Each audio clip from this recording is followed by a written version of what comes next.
Sabrina Sato abriu o jogo sobre a sua trajetória e relembrou os desafios enfrentados na infância, muito antes de receber o diagnóstico de TAA. A apresentadora recordou como, durante anos, conviveu com estigmas, destacando que foi alvo de diversos rótulos ao longo de sua formação. Em uma reflexão sobre o impacto dessas definições, ela enfatizou a importância de distinguir a compreensão de uma condição da prática de limitar a identidade de alguém a ela.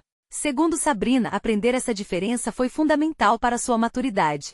Com o tempo aprendi uma coisa importante: nomear é diferente de rotular. Nomear ajuda a entender, enquanto rotular apenas limita, ponderou.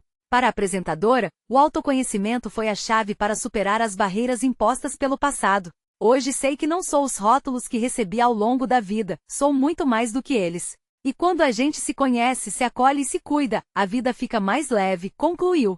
É impressionante como, ao ouvir a Sabrina Sato falar sobre esse processo de autoconhecimento e sobre o diagnóstico de TAA, a gente é inevitavelmente transportado para uma reflexão muito mais profunda sobre a trajetória dessa mulher que, querendo ou não, se tornou um dos maiores símbolos da televisão brasileira nas últimas 2 décadas. Para quem vê hoje a Sabrina como essa comunicadora de sucesso, absoluta no comando de grandes formatos e ocupando um espaço de prestígio no mercado, é muito fácil esquecer que ela veio de um lugar completamente diferente lá no interior de São Paulo, em Penápolis. A menina que saiu daquela realidade pequena e sonhava com o mundo não tinha o caminho traçado por ninguém.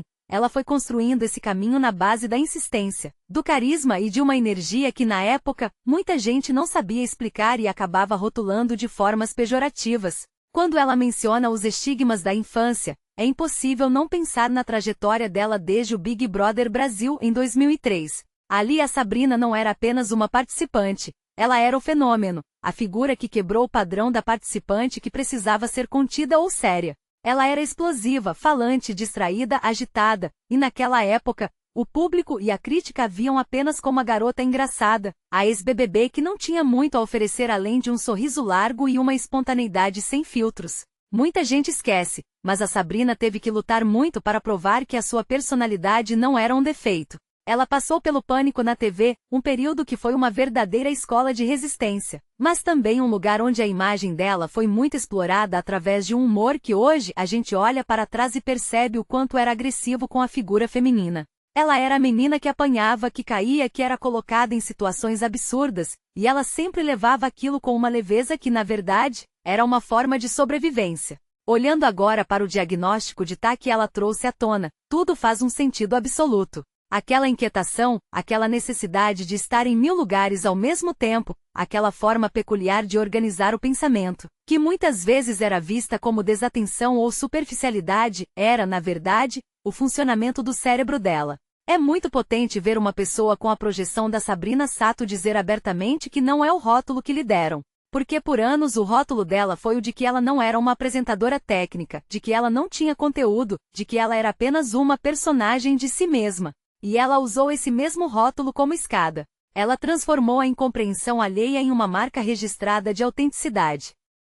Eu particularmente acho que a Sabrina é uma das figuras mais resilientes da nossa cultura pop por um motivo muito específico: ela nunca tentou se enquadrar. Quando o mercado exigia que a apresentadora fosse contida, ela veio com aquele exagero estético, com as roupas conceituais, com a voz que não é a voz de telejornal tradicional.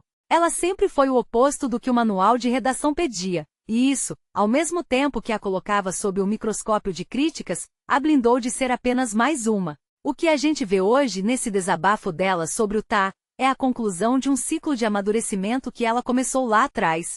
Ela deixou de ser a Sabrina que reagia às expectativas dos outros para ser a Sabrina que entende o seu próprio funcionamento. E isso é uma lição valiosíssima para quem acompanha a carreira dela. Quantos de nós, em diferentes áreas de atuação, não somos rotulados por características que, na verdade, são nossas maiores forças? O erro de diagnóstico, a falta de paciência com o diferente e a pressa em classificar alguém como incapaz ou desatento, apenas porque a pessoa não performa da maneira convencional, tudo isso faz parte de uma cultura de produtividade que tenta nivelar todo mundo por baixo. Na minha visão, a televisão brasileira durante muito tempo tentou podar a Sabrina. Queriam que ela fosse mais contida, mais técnica, que falasse menos, que se vestisse com menos ousadia.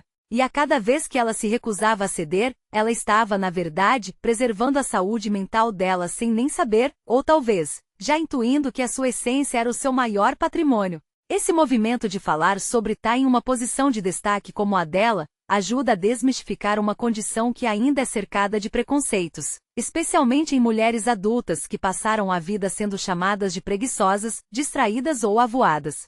A Sabrina, ao expor isso, valida a história de milhares de outras mulheres que também cresceram ouvindo que precisavam se esforçar mais quando, na verdade, elas só precisavam entender como o cérebro delas funcionava.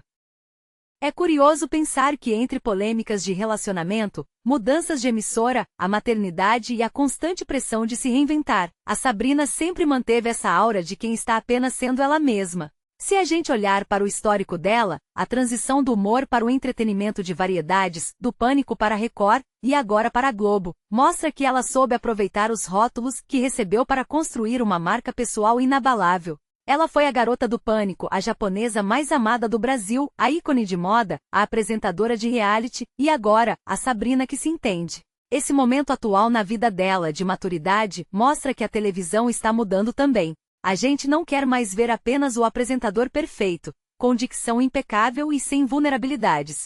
A gente quer ver gente real, gente que erra, gente que tenta, gente que tem inseguranças, mas que aprendeu a conviver com isso e a transformar o seu diferente em um diferencial. O que a Sabrina Sato faz hoje é uma espécie de curadoria da própria vida. Ela pega tudo o que disseram sobre ela, que era bagunçada, que era caótica, que era excêntrica, e ressignifica cada uma dessas palavras. O caos, que para muitos é um defeito, para ela sempre foi criatividade. A agitação, que outros chamavam de falta de foco, para ela foi a energia necessária para criar um império de entretenimento. E é por isso que, na minha opinião, ela se mantém relevante tanto tempo depois de ter aparecido pela primeira vez na tela. Ela não se vende como um produto acabado, mas como uma pessoa em constante processo de descoberta, e é impossível não se identificar com quem tem a coragem de assumir que ainda está aprendendo sobre si mesma, mesmo sendo um ícone de sucesso. É um alívio, inclusive para quem assiste, saber que a vida não precisa ser uma linha reta, e que no final das contas, o que importa é a capacidade de se acolher. A Sabrina Sato não é o que disseram que ela era, e isso é a prova de que o autoconhecimento é a ferramenta mais poderosa que qualquer um de nós pode ter para construir a própria história, independentemente do que o mundo tente rotular. Tá bom, eu sei, você reclama de várias coisas. Você acha isso? Mas imagine eu, tô aqui, fazendo notícia e não tô recebendo like. Agora você tem o poder de mudar isso, hein? Muda isso aí, cara. O povo não tá dando like no meu vídeo. Se inscreve também, me ajuda. Bom, aqui é da Bahia, eu sou o dono do canal. Então se você não tem nada pra comentar, você comenta, ó. Cicrano, eu sou Cicrano do Ceará. Cicrano de Rondônia.